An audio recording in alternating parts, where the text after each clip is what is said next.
Do I have everybody's attention now?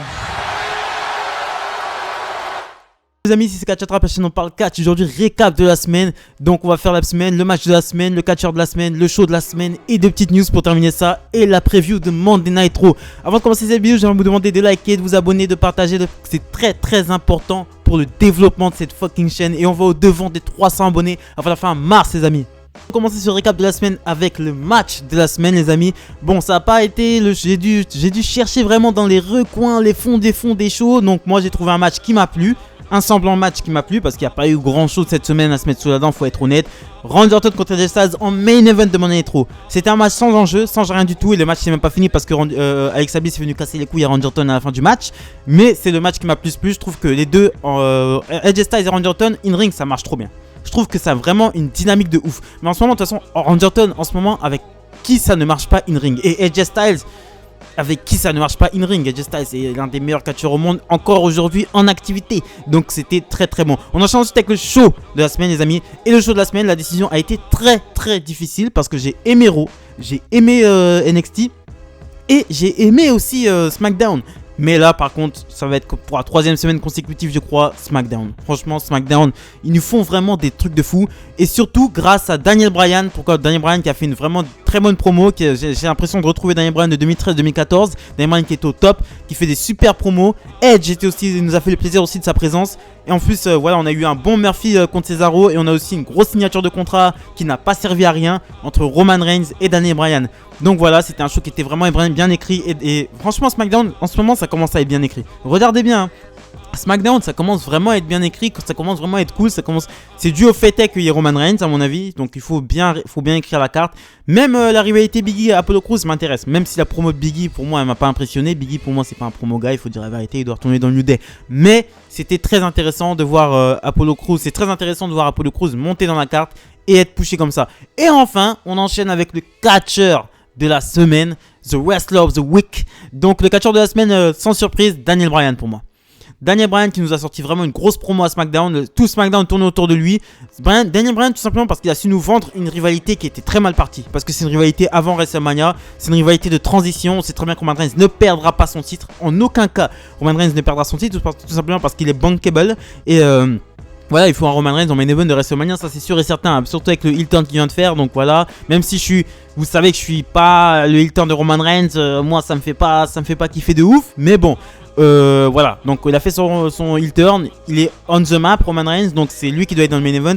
Et ça passe par Daniel Bryan qui lui donnera sûrement un super match à Fastlane. Ça nous donnera sûrement un super match parce que les deux, je n'ai jamais vu les deux performer in-ring ensemble.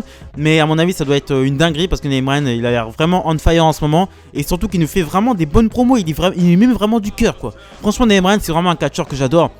Parce qu'il aime vraiment le business et il met vraiment du cœur dans tout ce qu'il fait. Et la rivalité qu'il a avec Roman Reigns reflète un peu la réalité des choses. Parce que Daniel Bryan a eu son enfant, il a eu vraiment une période difficile, même malgré son retour, malgré qu'il ait eu le titre WWE, qu'il a été le champion écolo. Et ça, ce champion écolo, sa période champion écolo, c'était sa meilleure période du retour. C'était vraiment super, c'était un putain de champion de la WWE quoi. Quand il était avec Eric Rowan, c'était super, j'adorais. Franchement, Daniel Bryan en heel, c'est du caviar. Daniel Bryan en heel, il est trop bien. C'est un putain de heel Daniel Bryan. C'est vraiment, il peut faire le heel et le face, il est super Daniel Bryan. Il est vraiment super. Donc voilà, c'était vraiment sa meilleure période. Et après il a eu une période difficile où il a eu des petits matchs par ici par là contre Gulak, etc., contre Corbin, etc. Mais là il a l'air de revenir vraiment on the map. Mais j'ai peur qu'il parte après. J'ai vraiment peur qu'il parte après parce que j'ai l'impression que dans ses promos il y a un peu de vérité dans ce qu'il dit. Il y a un peu de vérité, il a dit bon après WrestleMania, ce sera peut-être mon dernier WrestleMania et tout. À chaque fois il le dit, il dit qu'il y a quelque chose à mon avis. Ses promos reflètent la réalité. Ça se voit que quand il fait ses promos il parle avec le cœur et ça se voit. Et vraiment c'est le catcheur de la semaine pour moi. Et j'espère qu'il va rester un petit peu plus longtemps. Je sais qu'il a eu son enfant et qu'il doit s'absenter par rapport à son enfant. Et son enfant c'est tout à fait compréhensible et qu'il a l'intention de devenir un part-timer.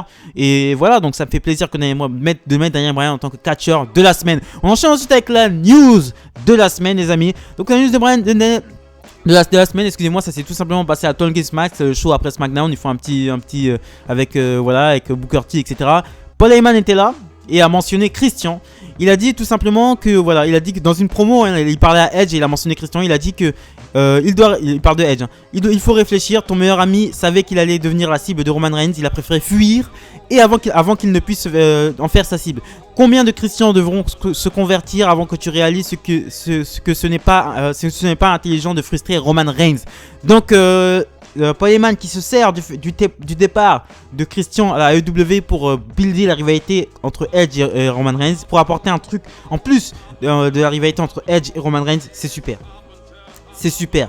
C'est super, c'est super, tout simplement parce que ça connecte la WWE avec la réalité. Parce que la WWE, c'est une bulle. Je vais pas vous apprendre ça, vous le savez très bien. Des catcheurs qui, jusqu'à un certain, il y a 2 semaines, Daniel Bryan a mentionné le nom de CM Punk. Voilà. Avant, le nom des catcheurs qui étaient partis était carrément proscrit. Le pire, je crois, c'est Chris Benoit. Chris Benoit, son nom, il faut même pas l'évoquer, quoi. Il est effacé de partout, quoi. Chris Benoit, pour eux, il a été gommé de la carte. Il a été vraiment gommé, quoi. Alors que c'était un putain de catcheur, quoi. Hormis ce qui s'est passé. Mais c'était Chris Benoit, in-ring, c'était quelque chose, hein. Les gars, Chris Benoit, putain.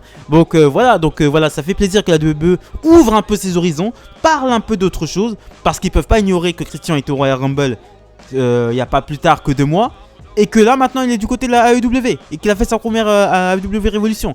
Donc on peut pas négliger ça. Christian est parti du côté de la AEW, Paul Heyman se sert de ça dans sa rivalité, et c'est super cool. Et on enchaîne ensuite avec la preview de Monday Night Raw. Donc 3 trucs nous ont été annoncés, 2 matchs, un segment. Donc un match pour le titre US. Matt Riddle défendra son titre contre Mustafa Ali de la Rétribution. Donc bon, ça promet d'être un bon match. Mustafa Ali est un super catcheur, mais j'espère que la Rétribution, franchement, moi depuis le début c'était mort dans l'œuf. Ils ont ramené Mustafa Ali. Moi je pense que ça fait plus de mal à Mustafa Ali qu'autre chose. Ça lui fait vraiment plus de mal parce que c'est pas un bon heel. C'est pas un bon heel pour moi, je le sens pas. C'est pas un heel, c'est plus un face, voilà, un mid-carder. Mustafa Ali est un très bon mid-carder, mais c'est pas du tout. Voilà, c'est bon. C'était bien quand il était la nouvelle fraîcheur, sensation de SmackDown il y a 2 ans. C'était bien et tout, mais là, bon. Là, il est heel, il va faire face à Matt Riddle. Pour moi, Matt Riddle doit conserver son titre, il vient de l'avoir, c'est bon quoi. Même si Matt Riddle en tant que champion US. Qu'est-ce qu'il va nous faire? Bon, Matt Riddle, il fait quoi? Il fait des segments en backstage où il dit tout et n'importe quoi. Et puis voilà, il fait le mec défoncé, etc. Mais. C'est pas moi, c'est pas mon délire, ouais, Matt Riddle, j'aime bien, il est bon in-ring, franchement, il est archi athlétique, il a vraiment une il met vraiment dans ses matchs, il met vraiment de la pression, il met vraiment de l'intensité dans ses matchs. J'adore Matt Riddle in-ring, mais en dehors du ring, c'est pas mon catcheur préféré. Donc on enchaîne ensuite avec le second match qui a été annoncé, c'est un match aussi pour les titres par équipe. Donc Shelton Benjamin et Cedric Alexander du Hurt Business font face au New Day, Kofi Kingston, Xavier Woods. Donc Shelton Benjamin et Cedric Alexander face au New Day. Bon, c'était New Day a eu une victoire, je crois, sur le Hurt Business, donc on leur a donné ce match-là. Ça va être du très bon in-ring. Ça va être du très très bon. Cedric Alexander, de toute façon, ça passe avec tout le monde. Kofi Kingston et Xavier. De toute façon, bon, après Kofi. De toute façon, le match, c'est quoi? C'est Cedric Alexander qui va le faire avec Kofi Kingston. Mais ouais, non, il faut que les New Day, ils ont pro été champions par équipe. Là. On est gavé du New Day champion par équipe. C'est pas possible. Et surtout que Shelton Benjamin et Cedric Alexander sont dans le Hurt Business et que le Hurt Business est censé être le main event de Monday Night Raw. Je comprends. Là, Bobby Lashley, il faut qu'il soit en main event de Monday Night Raw. Hein. Faut arrêter de mettre les champions en opener. Hein. Là, c'était bien l'opener contre le Miz et tout, mais c'est un champion. Main event aussi. Il a le droit d'être en main event. Il doit être en main event tous les soirs de Monday Night Raw. Voilà. C'est pas Randy Orton et AJ Styles, ok, je kiffe. Mais Bobby Lashley doit être en main event tous les soirs.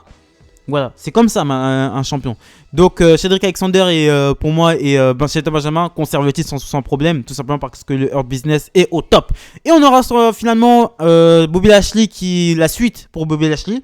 Donc Bobby Lashley qui est champion depuis à peu près 2 semaines, mais qui n'a toujours pas de challenger avant Fastlane.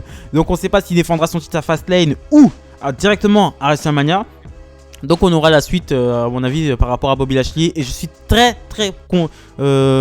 curieux de voir qui viendrait challenger Bobby Lashley pour Fastlane. Donc voilà, c'est ce que je pensais c'est mon petit récap de la semaine comme d'habitude. Si vous aimez bien ce que je fais, abonnez. Si vous aimez pas ce que je fais, désabonnez-vous. Likez, commentez, partagez. Extrêmement important pour le devant des 300 abonnés avant la fin mars les amis.